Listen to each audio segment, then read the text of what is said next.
L'objectif de cette vidéo, c'est donc de résoudre une équation différentielle d'ordre 1 ou d'ordre 2, mais munie de conditions initiales. Donc par condition initiale, on parle des conditions supplémentaires qu'on a rajoutées donc sur la valeur de la solution éventuelle y en un certain point, enfin à un certain instant t, pour les équations d'ordre 1.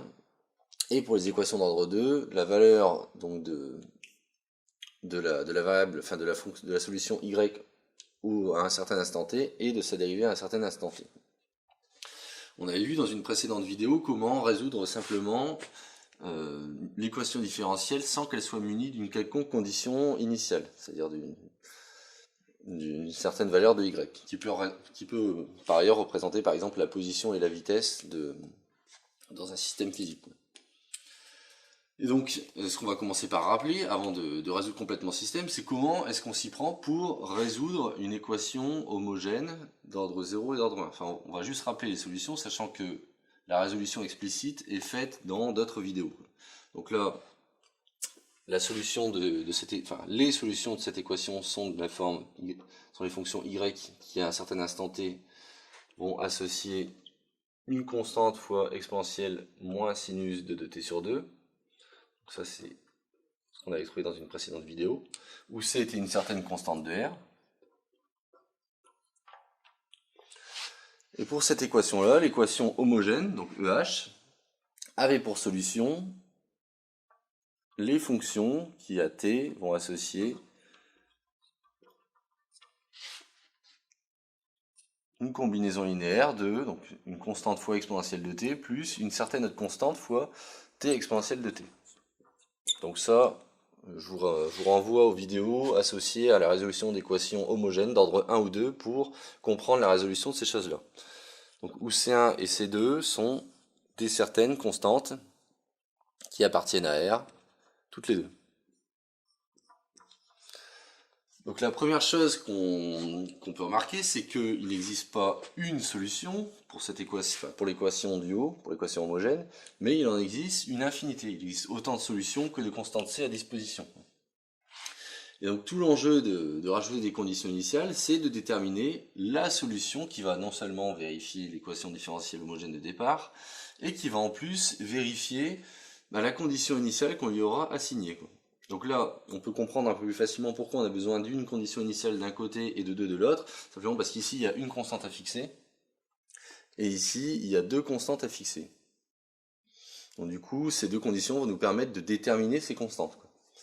Alors la question c'est comment? Donc ce qu'il s'agit de faire, c'est de simplement remplacer la valeur de t par la valeur de la condition initiale et de regarder ce que ça donne. Donc là, on rappelle que y0 est égal à 1. Donc y0 est d'un côté égal à 1. Mais de l'autre côté, si on remplace dans cette expression, y0 est aussi égal à c exponentielle moins donc sinus de 0 sur 2. C'est-à-dire exponentielle moins 0, et donc ça vaut en fait c. Si bien qu'on a obtenu que c est égal à 1. Et donc la constante c a été déterminée, il existe donc finalement une unique solution qui est la fonction suivante qui à t va associer donc 1 fois exponentielle moins sinus de 2t sur 2. Et donc là on a déterminé la solution, donc il y en a une seule, du système complet de l'équation différentielle homogène plus de sa condition initiale. Donc la condition initiale a permis de fixer la valeur de c. Bon, maintenant, même chose pour la seconde, avec à la différence près que maintenant, il y a une condition initiale qui est ajoutée sur la fonction, sur la dérivée de la solution y. Donc la première chose à faire, c'est de calculer la dérivée de cette fonction y. Donc la dérivée de cette fonction, elle est donnée par y' de t, est égal à c1. Donc là, c'est pareil, je vous renvoie au calcul des dérivées pour obtenir l'expression, mais elle est donnée donc, par C1 plus C2 exponentielle de t plus donc C2 t exponentielle de t.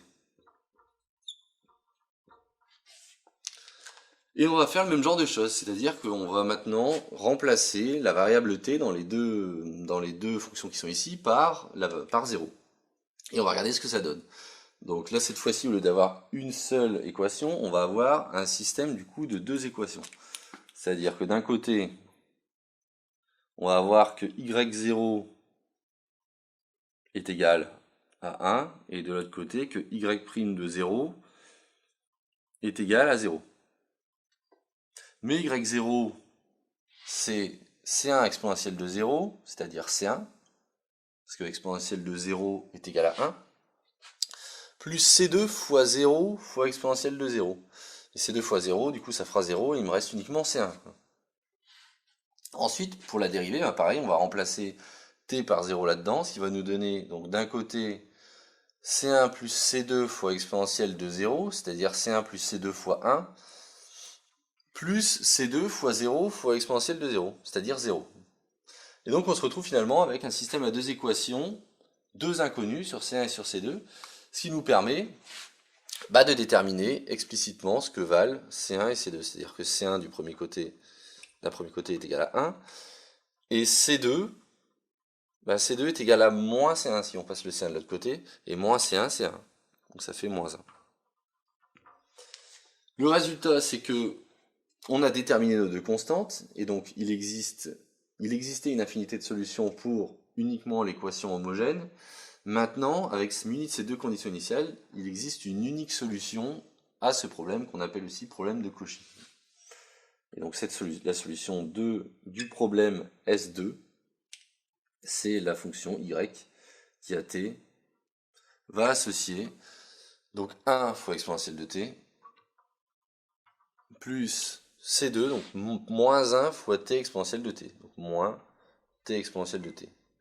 C'est-à-dire finalement 1 moins t facteur 2 exponentielle de t. Et donc ça nous permet de clôturer la vidéo sur la résolution donc de système, d'une équation différentielle munie de ces conditions initiales.